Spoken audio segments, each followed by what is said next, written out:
lá no mercado comprar uma lâmpada, uma lamparina, trazer para dentro de casa e não levar o óleo para acender ela? Né? Adianta eu comprar o melhor lustre, a melhor lâmpada, mais clara, e não ligar a energia ali para acender ela? Eu continuo no escuro, né? Diz assim a palavra do Senhor: mas as prudentes levaram azeite em suas vasilhas, com as suas. Então vê que é duas coisas bem definidas: lâmpada e vasilha, né? 6. Mas à meia-noite ouviu-se um clamor. Aí vem o esposo, saí-lhe ao encontro. Quer dizer, diz assim: saí do vosso lugar, vai de encontro ao esposo. Versículo 7. Então todas aquelas virgens se levantaram e prepararam as suas lâmpadas. E as loucas disseram às prudentes: dai-nos do vosso azeite, porque as nossas lâmpadas se apagam. Mas as prudentes responderam, dizendo: não seja caso que nos falte a nós e a vós, e diante aos que vendem, e comprai-o para vós. A palavra do Senhor diz lá em Apocalipse, né? Ide comprai óleo sem preço, sem custo. Todo preço que você vai expor para conquistar algo de Deus é a tua disposição de buscar. Nada que vem de Deus custa dinheiro. Não confunda você dar o dízimo e oferta na casa de Deus com a compra da tua salvação para o reino de Deus. Não tem nada a ver uma coisa com a outra. Viu, irmãos? Aleluia. Versículo de número 10. E tendo elas ido comprá-lo, chegou o esposo, e as que estavam preparadas entraram com ele para as boldas, e fechou-se a porta. E depois chegaram também as outras virgens, dizendo: Senhor, Senhor, abre-nos a porta. Ele respondendo disse: em verdade vos digo que vos não vigiai, pois, porque não sabei o dia nem a hora em que o Filho do Homem há de vir. Fecha só os teus olhos, só um minuto. Pai, semeia em nossos corações a Tua palavra, como semente é semeada na boa terra, Pai. Porque toda semente que cai na boa terra, diz a Tua palavra, que ela vai produzir 30, 60 e 100%. Eu acredito nisso, Senhor, que a Tua palavra caindo no meu coração, no coração da Tua igreja, ela vai gerar em nós o milagre pelo qual o Senhor a liberou em nosso favor, trazendo sobre nós as bênçãos que o Senhor já tem antes preparado. Nesta noite, Senhor, abre o nosso entendimento e nos faz compreender a Tua palavra. Nós te pedimos em nome de Jesus. Amém. Tome o teu lugar, se assente, irmãos. Interessante como Deus tem o domínio sobre todas as coisas, irmãos. Sobre as nossas vidas, sobre os nossos pensamentos, sobre as nossas atitudes. Quando você procura buscar a Deus e colocar na presença do Senhor, Ele vai ter o zelo de conduzir você de maneira segura pelos caminhos dEle. Eu estava olhando nessa palavra, orando já vários dias: Senhor, revela a Tua palavra, Senhor.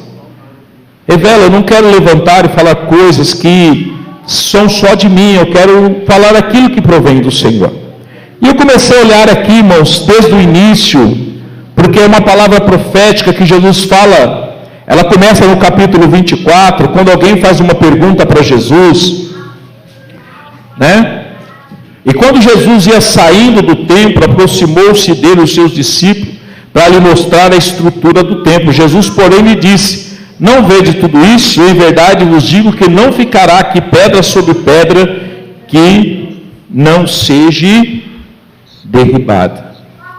Jesus começa a profetizar de coisas que haviam de acontecer a partir daquele momento em que ele fosse levado à cruz do Calvário. E ele começa a falar da vinda do reino de Deus sobre a terra. Nós não podemos deixar de compreender, irmãos, que Jesus ainda vai voltar 2 vezes sobre a face da terra. Um para buscar a sua igreja. Tem algumas pessoas aí colocando algumas colocações bíblicas e fazendo homens estudados, mas às vezes falta a compreensão do que a palavra de Deus revela claramente. Jesus virá para a sua igreja, porque uma coisa é a igreja do Senhor, nós igreja, tempo da graça.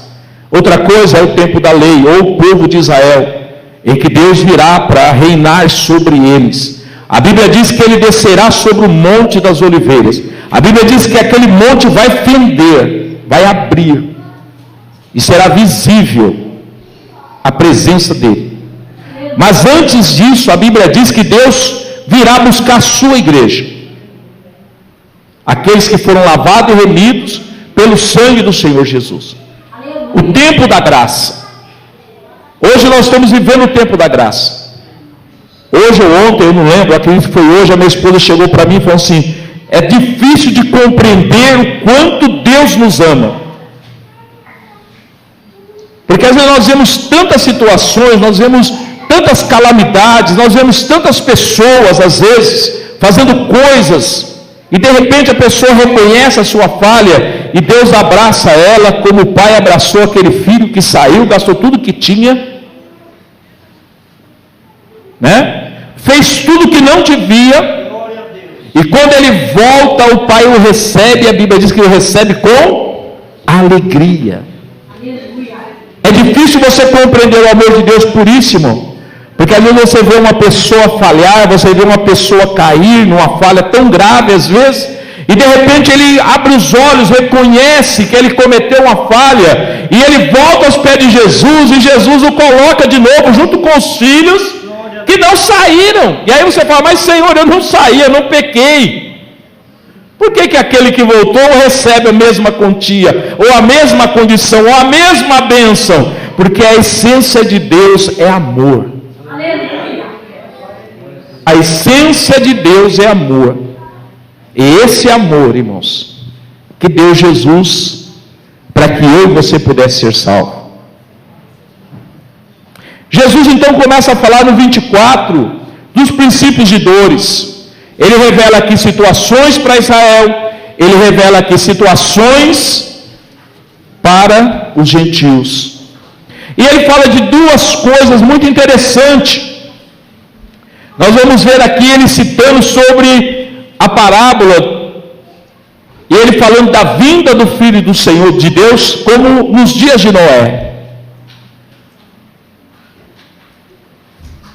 Ele diz que nos dias de Noé está escrita a história, a Bíblia fala disso lá, que quando Deus chama Noé para poder salvar aquele povo do pecado, para salvar aquelas pessoas daquela incapacidade de resistir ao pecado, Deus levanta Noé, chama ele e fala: Noé, faz uma arca num lugar seco, numa montanha, lavra a madeira, trabalha com a sua família, faz uma arca, porque eu vou trazer águas, dilúvios sobre a terra, e nenhuma vida ficará viva que não esteja dentro da arca. Noé trabalha 120 anos pregando o arrependimento, pregando aquele povo, diz: olha, arrependei-vos, chegai-vos a Deus, Deus vai julgar essas nações, Deus vai julgar esses povos, Deus vai trazer destruição, mas se vocês não se arrependerem, não vai se salvar. E aquelas pessoas começaram a chamar Noé de louco. Ô Noé, você está construindo uma arca num lugar seco, não passa rio, não tem uma fonte, não tem nada, né? Não tem aqui uma prancha que vai levar você com esse barco até o rio, até o mar. Mas disse: o meu Deus, a quem eu sirvo, diz que vai trazer águas abundantemente sobre a terra. Mas aquele povo, irmãos, ouviu como que não ouvindo. e não se atentou para o plano de Deus. Mas a palavra de Deus diz que chegou o momento que Deus chama Noé e a sua família e diz: entra, Noé, para dentro da arca. E Noé entrou, Deus veio, trancou a porta, selou ela por fora. Diz Noé: agora já não está mais no teu controle, agora está no meu controle. A salvação, irmão, não depende do homem. Levar para o céu só depende de um: Jesus. É o único que tem poder para salvar. É o único que tem poder para levar para o céu. Ele mesmo diz: eu sou o caminho, a verdade e a vida. Ninguém irá ao Pai senão por mim. Ele diz: eu sou a porta. Aquele que passar pela porta entrará e sairá e será alimentado. Ele é o único. E ele começa a falar aqueles homens, porque eles olharam para aquele templo, toda aquela estrutura daquele templo, e diz: olha, Senhor, que coisa linda. Jesus diz assim: olha, não ficará pedra sobre pedra neste templo que não seja derribado. O Senhor Jesus começa a profetizar da aflição e do sofrimento que Israel iria passar. E a palavra do Senhor, você vai lendo ela aqui, você vai vendo que do 24 ao 25, Jesus revela tudo que havia de acontecer na vida dos homens sobre a face da terra. Mas o que me chama a atenção, irmãos, e depois nós vamos voltar lá em Pedro, onde nós lemos Pedro. O interessante do hino da irmã, que eu separei até lá em Apocalipse, viu, irmã? Sobre o hino que a irmã cantou, está lá em Apocalipse, nós vamos ler já já, 19, no versículo 1, 7, e depois no versículo 21, no capítulo 19, versículo 1 até o 7, e depois no 21, mas não abre a Bíblia agora não. O interessante é que Jesus fala de duas situações: a vinda de Jesus, em que as trombetas tocarão nos céus, como foi nos dias de Noé, as águas que invadiu a terra, a trombeta de Deus vai invadir a terra. A Bíblia diz que os seus anjos sairão e recolherão aqueles que são de Deus e levarão para os ares, levarão para o céu. Uma das coisas que nós não podemos confundir, irmãos, é que os céus, ele é de Deus. Por um pouco de tempo nós vamos ficar lá com ele, mas nós vamos reinar verdadeiramente na nova terra, que já está preparada. Essa aqui vai ser destruída, essa aqui vai ser queimada. A Bíblia diz que esse céu não vai existir mais, porque Deus criou ele por causa dos homens. A Bíblia diz que o mar não vai existir mais, as estrelas não vai existir mais, mas haverá algo muito mais maravilhoso, que é a luz de Deus, a glória de Deus, que vai resplandecer e iluminar todas as coisas. Você vai ver um pouquinho atrás aí, se não me engano, deixa eu ver se eu encontro aqui. 24, 36, Jesus fala de Noé. Acho que é isso mesmo. Deixa eu dar só uma conferida aqui, para eu não falar aqui. Sim, isso mesmo. Em Mateus 24, 36, 37 em diante, Jesus fala, né? Que como nos dias de Noé, mas o que me chama a atenção aqui, olha, 42. Vigiai, pois, porque não sabeis a que hora há de vir o vosso. Mas considerai isso: se o pai de família soubesse a que vigília da noite havia de vir o ladrão, vigiaria e não deixaria que fosse arrebatada a sua. O que Jesus está falando, irmãos? Ele está falando do compromisso, da responsabilidade pessoal que cada um de nós temos que ter com a nossa salvação.